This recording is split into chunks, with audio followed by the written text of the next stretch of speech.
जाफरी साहब, मैं सबसे पहले जरा आपसे जानना चाहूंगा, ये आज जो भी सुप्रीम कोर्ट का हुक्मनामा अभी आया है, इसको जरा थोड़ा सा आप हमारे नाज़रीन के लिए डिफाइन कर पाएं, क्योंकि एक र्यूमर ये भी उड़ी हुई है कि इलेक्शन कमीशन ऑफ पाकिस्तान शायद कल इन तमाम अफराद को, ये जो MNAs और MPAs हैं, इनको मुअत्तल कर देगा। हुक्मनामे में ये ऐसी कोई चीज़ आपने देखी है? जरा थोड़ा सा अगर आप हमें इसको एक्सप्लेन कर दें।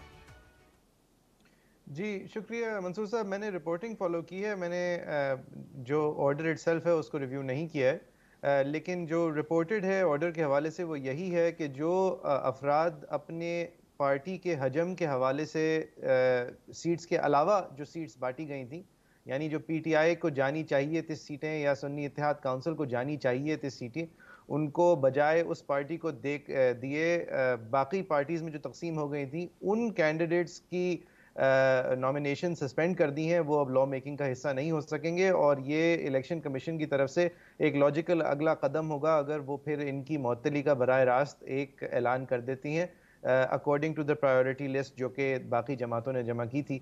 आज जो हेयरिंग हुई उसके अंदर मेरे ख्याल से ये काफ़ी क्लियर था कि ये जो इलेक्शन कमीशन की कोशिश थी ओवर एंड अबव आइन और कानून के जाकर, उन्होंने जो अव्वल तो मेरे हिसाब से, मेरी नाक़िस राय में, ये डिनाई नहीं की जा सकती सीट्स उस पार्टी को जिस भी पार्टी ने उसे क्लेम किया है, लेकिन उससे आगे जाकर उन्होंने न सिर्फ डिनाई किया बल्कि उन्हीं की सीट्स जो हैं वो बाकी पार्टीज के अंदर तकसीम कर दी।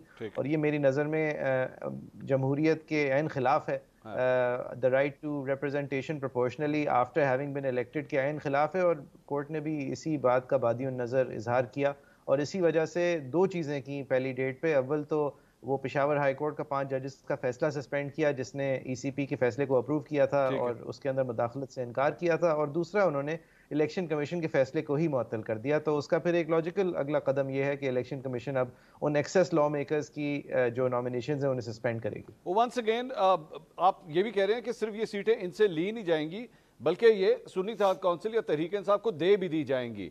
जारी बात है, लेकिन उसके ऊपर सवाल आएगा कि आज़ाद हैसियत के अरकान के अंदर सीटें बांटी जा सकती हैं? नहीं, मैं ये नहीं कह रहा कि दे दी जाएंगी, मैं कह रहा हूं कि मेरी कानूनी राय ये है कि दे दी जानी चाहिए। अच्छा। लेकिन मेरे ख्याल में कोर्ट ने बादियुन नज़र आज कम से कम इस बात का ऐलान तो कर दिया है, जो फॉर्मल बात है कि ये उनको जाए या ना जाए वो बात की बात है, उसको देखा जाएगा, लेकिन ये बाकियों में नहीं बांटी जा सकती। ओके। और क्योंकि कानून के अंदर और आइन के अंदर ये खामोशी है कि अगर बहुत सारे आज़ाद उम्मीदवारान जीत जाएं तो फिर आज़ाद सीटों का, रिजर्व सीटों का क्या किया जाता है, तो उसको कोर्ट जो है वो नज़ीरों से और आइन की रूह देखते हुए इसकी तशरीह करेगा और किसी एक आई एम होपिंग एक जस्टिसेबल पोजीशन पे हम आएंगे। लेकिन मेरी राय में अगर एक पार्टी कहती है कि ये तमाम लोग मेरे साथ हैं तो आप फिर तकनीकी मीन मेख में नहीं घुस सकते कि उसका झंडा सही था, सीधा था, उल्टा था, उसके सरबराह जो है उन्होंने क्या किया था, क्या नहीं किया था। क्योंकि देखिए मंसूर, ये जो पूरा कॉन्स्ट्रक्ट है कि एक पॉलिटिकल पार्टी के सिंबल को इतनी बड़ी चीज एक बना दी है जो सिंबल से ज्यादा बना है, वो इलेक्शन कमीशन के रूल्स ने बनाया है। और ये रूल्स जो हैं ये सरासर, कम से कम रूल 94 सरासर गैर आईनी और गैर कानूनी है, जो कि ये कहता है कि अलॉटमेंट ऑफ रिजर्व सीट्स सिर्फ उन पार्टीज को होंगी जिनका कोई सिंबल हो। हालांकि जब कोर्ट के अंदर PTI के सिंबल के हवाले से आर्ग्यूमेंट्स हो रही थी तो कोर्ट के सामने ये बात रखी गई थी कि ये सिर्फ सिंबल, ये सिर्फ एक इंतखाबी निशान की बात नहीं है, इसके दूररख्स नताइज भी हैं। तो फिर कोर्ट ने ये इंदिया दिया था कि उनको फिर जब उनके हवाले से चैलेंज सामने आएगा तो हम उनको देख लेंगे, और वो इसीलिए कहा था इसलिए कि ये पेटेंटली इलीगल रूल है, रूल 94 जो है कम से कम, और जो section 215 of the election act के अंदर पार्टी के जाफरी साहब, let me come back. Azma साहिबा, हालात बदल गए, जज्बात बदल गए, सब कुछ बदल गया। आप लोगों ने तो कुछ और प्लान किया हुआ था, ना 2/3 रही, अब ये क्या हो गया बैठे बिठाए? बहुत शुक्रिया मंसूर, आप भी मिठाई जल्दी ना खा लीजिएगा क्योंकि अभी तो पार्टी शुरू हुई है और जाहिर है ये आज 3 रुकनी बेंच जो है उसने फुल बेंच जो है वो उसकी दरखास्त की है। बेहतर होता है कि इसके ऊपर ऑब्जर्वेशन देने की बजाय, ये स्टे ऑर्डर जो है इतनी जल्दी में देने की बजाय फुल बेंच बन जाता, और फुल बेंच बन जाता जो वो हुक्म फरमाता वो था। लेकिन मुझे हैरत हुई है कि अभी जो मैंने गुफ्तगू सुनी है कि ये झंडा सीधा है, फलाना ऐसा, ऐसी तो बात है नहीं थी ना। अब जिनको 2 दफा इलेक्शन कराने का मौका मिला, उन्होंने दोनों दफा फेक इलेक्शन कराए और उनको बार बार मौका दिया गया कि साबित कर दें कि आपने इलेक्शन कराए हैं। वो इलेक्शन नहीं करा सके, चले वहां पे बात खत्म नहीं हुई। उसके बाद वो आजाद अरकान जीत के आ गए, उसके बाद उस पॉलिटिकल पार्टी में गए जिसके अपने चेयरमैन ने अपने जो है वो उसके ऊपर सिंबल पे, घोड़े पे, निशान पे इलेक्शन नहीं लड़ा, उसने खुद जो है वो आजाद इलेक्शन लड़ा। और जो खुद पॉलिटिकल पार्टी नहीं है जिसका चेयरमैन, उस पॉलिटिकल पार्टी के ही अंदर चले गए। अब उस, और फिर दूसरी बात यह है कि वो जो घोड़े वाली पार्टी है उसने अपनी रिजर्व सीट्स की लिस्ट भी नहीं दी। तो ये कौन से आइन और कानून के तहत होगा कि इनको जो है वो, जिन्होंने लिस्ट भी नहीं जमा कराई, जिन्होंने प्रोसीजर भी नहीं फॉलो किया, जिन्होंने कुछ भी नहीं किया, उनको सीटें जो है वो प्लेट पर आके जुड़ जाए। तो ये एक सवाल, फर्क जी, सिर्फ एक चीज का डिफरेंस आ गया है अजमा साहब, एक चीज का फर्क आ गया है कि कौमी असेंबली में और पेशावर खैबर पख्तूनख्वा की असेंबली में अब घोड़ा आ गया है, अब घोड़े का निशान पहुंच चुका है वहां पे। जी जी बिल्कुल, घोड़ा का, पर कोई भी कानून रिट्रोस्पेक्टिव नहीं होता मंसूर साहब। जी आप सही कह रही हैं। और आज जो इलेक्शन कमीशन के वकील साहब ने भी जो गुजारिश की, महर अगर लतीफा बाद में सुन लेती हैं आप तो ज्यादा बेहतर होता। अगर मैं आपकी बात पे रोने लग जाऊं, आपकी गुफ्तगू लतीफे से कम थोड़ी है। This is not the way to sit in a talk show. हम यहाँ पर आपको लतीफे नहीं सुना रहे हैं, आपके लिए पूरा मुल्क लतीफा है, आपके लिए इस मुल्क का हंसने पर पाबंदी थोड़ी है उस्मा, एहतजाज पे भी पाबंदी, जमहूरियत पे भी पाबंदी, राय पे भी पाबंदी, मुश्किल हालात में बंदा हंस ले अब उस पे भी पाबंदी है। I will not let you speak now, this is not the वे। हम अगर आपको पेशेंटली सुन लेते हैं, आप भी इतना सा, थोड़ा सा, इतना सा, जो बड़ा मुश्किल है, पता नहीं जो बंदा पीटीआई में जाता है उसके अंदर से सारी एथिक्स मोरालिटीज खत्म क्यों हो जाती है, मुझे तो ये समझ में नहीं आता। अच्छी खासी सेंसिबल लड़की हो, प्लीज लेट मी कंप्लीट। और ये जो हंसना, अब मैं आपकी बारी पे मैं ऊंची ऊंची रोऊंगी, फिर आप अच्छी रहेंगी, ना कोई हंसे नहीं, आप देखें, कैरी ऑन। नहीं आप ना कोई रोए ना कोई हंसे। You are insulting me. नहीं आप नहीं जी, कोई किसी की इंसल्ट नहीं करेगा जी। ये समझाया कि आपको ऐसे बैठना चाहिए टॉक शो के अंदर। वैसे एक मैं बात कहूं, आप दोनों को एक बात कहूं, अजमा साहबा, आप एक वक्त में, आप और शाह महमूद कुरैशी साहब एक ही जमात में रह चुके हैं, एक वक्त था वो। मैं वही इसीलिए कह रहा हूं, चले छोड़ें। मैंने आज तक उनके बारे में, मैंने कभी आज तक उनके बारे में, मैं जरा वजाहत कर दूं, बट बात ये है कि अजमा साहबा बात कंप्लीट कर ऑन अ नेशनल प्लेटफॉर्म जी, and I'm speaking and she is just, you know, वो she is smiling और वो क्या क्या लगा रही हैं। नहीं अपनी हंसती जी वो, नहीं वो कम से कम थोड़ी सी एथिक्स मोरालिटी मेहर साहबा नहीं हंसेंगी जी, करना चाहिए। मेहर साहबा आपने नहीं हंसना, मेहर साहबा आपने हंसना नहीं है, अजमा साहबा आपने रोना नहीं है, बस आप शुरू करें जी। हंसना मना है। अगर ये अपना इलेक्शन नहीं करा सके, ये लतीफा है। अगर इनको अकल नहीं आई कि इनको जो है वो पॉलिटिकल पार्टी जो है वो कैसे बनानी है, पॉलिटिकल पार्टी की डेफिनेशन इनको नहीं पता, तो ये लतीफा, इनको रोना चाहिए अपनी हरकतों पे। इन्होंने अपने जो तमाम अपनी पूरी सियासत को लतीफा बना दिया है। चले और अब let's come back to the topic जी, कुछ है नहीं करने के लिए और बोलने के लिए। Let's come back to the topic Azma साहबा। अब आपकी बात से मैं ये समझाऊं कि आप कह रही हैं कि एक तो मिठाई ना खाई जाए, लार्जर बेंच बन जाए, लार्जर बेंच बन जाएगा तो फिर शायद चीजें चेंज हो जाएंगी। This is what you are saying.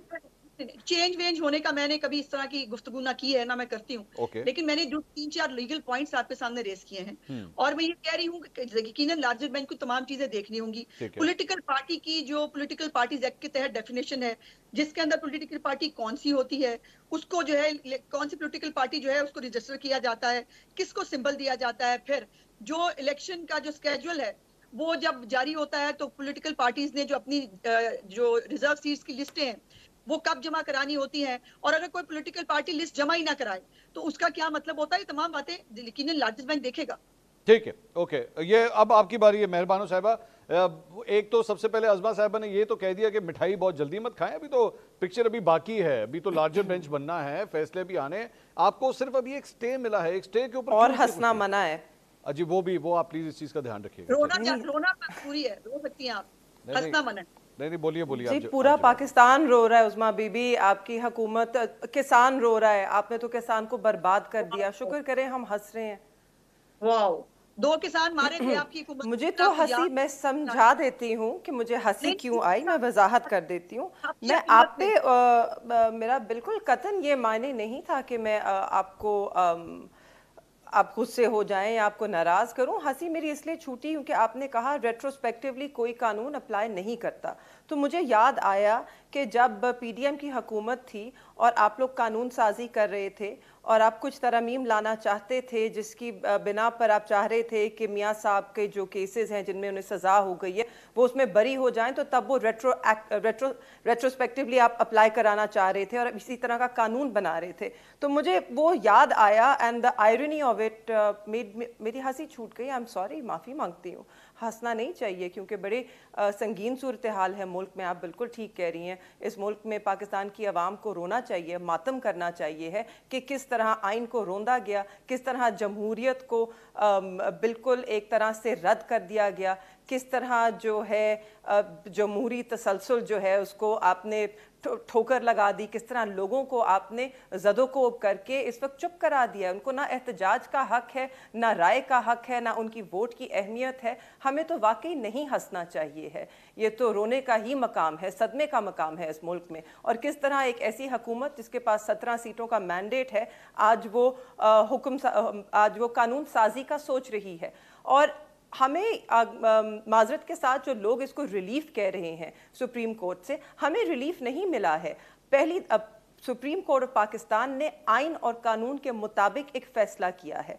और मैं ये भी कहना चाहती हूँ कि उज़्मा बीबी को शायद हैरत इसलिए हो रही होगी कि जब भी आइन और कानून की बात होती है तो इन्हें हैरत होती है, क्योंकि ये आइन और कानून से तो तजावुज करके कब से दूसरी तरफ चले गए हैं। इन्हें तो आइन और कानून से कोई लेना देना नहीं है, ना ही कोई फिक्र है। जिस तरह इन्होंने इनकम्प्लीट हाउसेज में इलेक्शंस करवाए, चीफ मिनिस्टर के, स्पीकर्स के, डेप्यूटी स्पीकर्स के, इनका क्या लेना देना आइन और कानून से।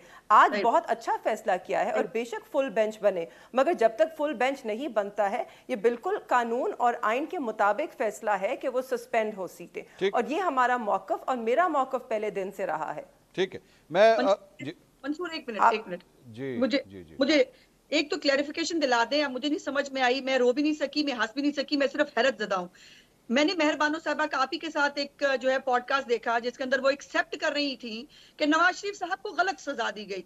आज वो मोहतरमा मुझे बैठ के बता रही हैं हंसने के बाद बात आई कि कानून जो है वो उसको रिस्पेक्टिव नहीं होना चाहिए था, क्योंकि एक बंदे के साथ बकौल इनके गलती हुई थी, लेकिन उसको दुरुस्त नहीं करना चाहिए।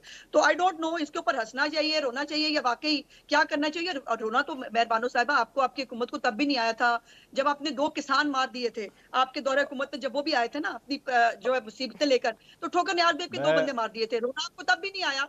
और आपको जो है वो आईनी और go ahead, I know you want to answer that. आप इसके जल्दी जवाब दीजिए, मैं फिर जाफरी साहब के पास जाना चाह रहा हूं। पॉलिटिकल पार्टी और डिक्टेटर्स एक लाइन में, मैं चाहती हूं कि आप जाफरी साहब के पास जाएं। क्या कहा गया? अच्छा, पहले तो आपको रोना नहीं आया जब आपने आइन तोड़ा। आपको तो रोना उस वक्त भी नहीं आया जब आपने 9 मई कराया, आपने एक मुल्क के अंदर एक दायरे में बगावत की कोशिश की, और आपको रोना उस वक्त भी नहीं आया जब आपने एक काजी फाइजा जैसे एक जज के ऊपर जो है वो रेफरेंस दायर करके उसको रास्ते से हटाने की कोशिश की। और भी इतनी लंबी चार्जशीट है ना, आपको खैरात। चले मैं अब जवाब ले लेना आजमा साहब, इनका जवाब तो ले लीजिए, जवाब ले लीजिए। मेहरबानी साहब जवाब दीजिए, मैं फिर जाना जाफरी साहब के पास, आप दे दीजिए इसका जवाब। जी बिल्कुल, थैंक यू कि उज़्मा बीबी ने इसको इस नुक्ते को उठाया और मुझे मौका दिया कि मैं वजाहत करूं। बिल्कुल उज़्मा बीबी, मैंने तब यही कहा था कि जो साकिब निसार साहब ने उनको इकामे के ऊपर नाअहल करार दिया, वो उनके साथ नाइंसाफ़ी थी, क्योंकि मेरे में इतनी इखलाकी जुर्रत है कि मैं सही को सही और गलत को गलत बोलूं। मगर उसमें, और वो शायद हमारी ऑफ कैमरा गुफ्तगू हुई थी, बट आज ऑन कैमरा पे ये आ जाएगी बात। मगर मेरा अभी भी मानना है कि रसीदें एवनफील्ड अपार्टमेंट्स की आपने नहीं दी, ये नाइंसाफ़ी मुल्क के साथ हुई। काश कि वो केस जल्द ना चलाया जाता, उसके अंदर इकामा पे उन्हें नाअहल किया जाता, उस केस को एवनफील्ड अपार्टमेंट्स की रसीदें मनी ट्रेल पे की बिना पे चलाया जाता, तो नतीजा वही होता। सिर्फ वक्त लगता, मगर कानून के तकाजे, इंसाफ के तकाजे पूरे किए जाते। हम हमेशा चाहते हैं कि जो भी हो इस मुल्क में इंसाफ हो गया। के मेहरबानो कुरैशी, तो रसीदें निकाल दीजिए उज़्मा बीबी, आप रसीदें ले आइए ना बीबी साहिबा, आपको किसने रोका है? आपके पास तो इतना वक्त है, फोर्ज लेटर्स ले आए तो रसीदें तो ले आइए। We can't hear you. दे चुका है। सो मेहरबानी कुरैशी साहिबा जो है, she is not declared as the जज ऑफ लाहौर हाई कोर्ट और इस्लामाबाद हाई कोर्ट। मैं आगे चलूं, let's come back to the topic. Double bench का फैसला पढ़ लीजिएगा इस हवाले से। बस आ गया मैं, let's come back to the topic मखसूस नशिस्तों के हवाले से जो आज सुप्रीम कोर्ट में। जाफरी साहब, एक और सवाल मुझे ये बताइए, अभी थोड़ी देर पहले इसके ऊपर बात हो रही थी, इस सारी चीज के दौरान बहुत से इलेक्शंस हुए हैं, सेनेट के इलेक्शंस हुए, प्रेसिडेंट का इलेक्शन हुआ, चंद इलेक्शन रुके हुए हैं, खैबर पख्तूनख्वा के अंदर रुके हुए हैं। ये जो भी स्टे आया है, क्या इसका उन चीजों पे कोई फर्क पड़ता है या नहीं पड़ता, या वो जो हो गया वो हो चुका है? नहीं जी, अभी तो हुक्म इम्तनाई है, तो अभी तो फिल वक्त के लिए ही है और प्रोस्पेक्टिव है। अगर कोर्ट के अंदर सुनवाई के दौरान ये बात डिटर्मिन की जाती है कि ये लोग जो हैं वो इतने इनकी मैंडेट जो है वो इतनी अलील थी कि इनको इनके पिछले फैसलों को भी अंडू करना चाहिए, तो वो फिर कोर्ट इस पर गौर करेगी। लेकिन ये एक यूजुअल प्रैक्टिस नहीं होती नेसेसरली। ये ज़रूरी नहीं है कि जो सदारती इंतखाब हुआ है और जो दीगर मामलात हुए हैं उनके ऊपर आँच आए, महज इस वजह से कि बाद में जाके इन लोगों को डिस्क्वालीफाई कर दिया जाए या इनकी सीट्स जो हैं वो रिवर्ट कर दी जाए। एक डिफैक्टो डॉक्ट्रिन यूज़ होती है कोर्ट्स के अंदर इन मामलात में कि जहाँ पर कुछ चीज़ें जिस वक्त हुई थी उस वक्त बादी नज़र कानूनी समझी जाती थी, तो उनको फिर पास्ट एंड क्लोज ट्रांजैक्शन समझ के उनसे फिर आगे बढ़ जाया जाता है, ना कि उनको अंडू किया जाता है, ख़ास तौर पे जबकि बहुत ज़्यादा आफ्टर इफेक्ट्स आ रहे हों ऐसी चीज़ के। और जाफरी साहब, एक थोड़ी देर पहले अज़मा साहिबा ने ये जो इशू रेस किया था, इसका भी काइंडली जवाब दीजिए कि अगर एक इंतखाबी निशान मौजूद ही नहीं है, एक सियासी जमात अगर पार्लियामेंट के अंदर मौजूद नहीं है, तो उनको उस मुताबिक सीटें किस तरह दे दी जाएंगी फिर मखसूस नशिस्तें? क्योंकि जाहिर बात है अगला स्टेप तो फिर यही आएगा ना जिस पे सवाल उठेंगे। जी मंसूर साहब, थैंक यू, आपने ये सवाल मुझसे कर लिया। देखिए मुझे इस बात पे कोई शक नहीं है कि पीटीआई की अपने सिंबल छिन जाने के बाद की स्ट्रैटेजी बहुत कमज़ोर थी। इस बात पे मुझे कोई शक नहीं है कि उनको ये नहीं करना चाहिए था कि इस जमात में कूद गए या उस जमात में कूद गए। और जो उनके पास 3 दिन थे इंडिपेंडेंट से कुछ और बनने के लिए, उन्होंने उन 3 दिनों में जो फैसले किए वो उन्होंने खुद इलेक्शन कमीशन के फैसले पे तस्दीकी मोहर लगाई, ये दिखाने के लिए कि उन्होंने अपने आप को इंडिपेंडेंट तस्लीम कर लिया। करना उन्हें ये चाहिए था कि जिस तरह उनके खिलाफ कोर्ट का फैसला आया था उसके अंदर जो रिमार्क्स बेंच से आए थे और जो आर्ग्यूमेंट्स हुए थे, टेलीवाइज हुए थे, वहां पे कोर्ट ये बारहा कहे जा रहा था हम सिर्फ इस वक्त सिंबल के डिलीवरेबिलिटी, सिंबल की अवेलेबिलिटी के बारे में फैसला कर रहे हैं। यानी कि कोर्ट के अंदर से भी जो ये टेक्निकल नॉकआउट हुई थी पीटीआई को, वो सिर्फ इस बुनियाद पे हुई थी कि हम सिर्फ सिंबल का इस वक्त फैसला कर रहे हैं। अगर उस सिंबल के छिन जाने के बाद से की वजह से ऐसी और चीजें हो रही थी जिसकी वजह से उनकी सियासी जमात, बतौर सियासी जमात उनकी हैसियत के ऊपर सवाल उठे जा रहे थे, तो वो गलत थे, वो इलेक्शन कमीशन गलत कर रही थी और उनको इस बात के सामने झुक नहीं जाना चाहिए था, उनको इस बात पे खड़े रहना चाहिए था जिस तरह सलमान अकरम राजा साहब ने अपनी सीट पे खड़े रहे थे, और ये कहना चाहिए था कि हमें इस इलेक्शन के लिए सर्टिफिकेशन पार्टी ने दी है, हम इस पार्टी के डिसिप्लिन के पाबंद हैं, और महज इस वजह से कि पार्टी का एक सिंबल चला गया है इसका ये मतलब नहीं है कि पार्टी की हैसियत खत्म हो गई है। क्योंकि देखिए मैं फिर कहूंगा, सुप्रीम कोर्ट में ये आर्ग्यू हुआ था कि अगर आप सिंबल ले लेंगे तो दर हकीकत आप पार्टी की हैसियत कम कर रहे होंगे, और वो एक आईनी हक है हर इंसान का to associate as a political party. वो महज इलेक्शन लॉज की खिलाफ वर्जी की वजह से आप एक आईनी हक किसी से छीन नहीं सकते। तो वहां पे दलील जवाब में ये आई थी कि हम किसी से कोई आईनी हक एसोसिएशन का नहीं छीन रहे, हम इस वक्त सिर्फ एक सिंबल की बात कर रहे हैं। तो अगर पीटीआई इस पोजीशन पे कंसिस्टेंट रहती और अपने आप को बतौर सियासी जमात अपनी शनाख्त रखती, और उनको फिर अगर उसके बावजूद इलेक्शन कमीशन इंडिपेंडेंट्स की तरह ट्रीट करने की कोशिश करती, तो उस एक्शन को उसको चैलेंज करती और कोर्ट उस वक्त जाती, तो फिर ये गुंजाइश ही नहीं बचती ये कहने की कि वो घोड़ा था उनके पास या उनके पास कोई और जानवर था या वो उस टिकट पे लड़े थे या नहीं लड़े थे। पीटीआई ने अपना केस बहुत कमजोर किया है, कमजोर नहीं तो कम से कम पेचीदा किया है गैर जरूरी तौर पे सुन्नी इत्तेहाद काउंसिल के अंदर छलांग मार के। लेकिन इसका ये मतलब नहीं है कि फिर उनको एक और दफा आप टेक्निकली नॉकआउट कर दें। आइन के अंदर जो आर्टिकल 51 है जो इन अलॉटमेंट्स की बात करता है, वो इस हवाले से कोई कदगन नहीं लगाता। ये तमाम जो रिस्ट्रिक्शंस हैं ये इलेक्शन लॉज और इलेक्शन रूल से आई हैं, और वो रिस्ट्रिक्शंस अगर आइन का जो स्पिरिट है, जो जमहूरी स्पिरिट है, उसके खिलाफ है, तो उनको रद्द किया जा सकता है। ये कोई सेट इन स्टोन बातें नहीं है। मैं अज़मा साहिबा, एक चीज मैं देख रहा था, ये जो कुछ भी हुआ है आज, आपकी पार्टी के एक सीनियर रहनुमा है मोहम्मद जुबैर साहब, साबिक गवर्नर सिंध, उन्होंने हमाद अजहर साहब ने ये लिखा, ये उनका ट्वीट था, जाली फॉर्म 47 की नशिस्तों के ऊपर जाली 2/3 अक्सरियत बनाने के ख्वाब। तो मैं आगे लफ्ज नहीं इस्तेमाल करना चाह रहा जो उन्होंने लिखा हुआ है। तो जुबैर साहब ने इसको कोट ट्वीट करके लिखा, justice prevailed, this is the beginning of many decisions to undo the फास्ट ऑफ February 8th। ये आपके पार्टी के सीनियर रहनुमा लिख रहे हैं इसके ऊपर, यानी कि वो भी बिलीव करते हैं कि एक तो 8 फरवरी के इलेक्शंस मुतनाज़ा थे और अब सब कुछ जो है वो ठीक करने का प्रोसेस शुरू हो चुका है आज के इस स्टे ऑर्डर के बाद। मंसूर, आप भी वैसे कमाल करते हैं, अच्छे खासे आप बाखबर साफी हैं।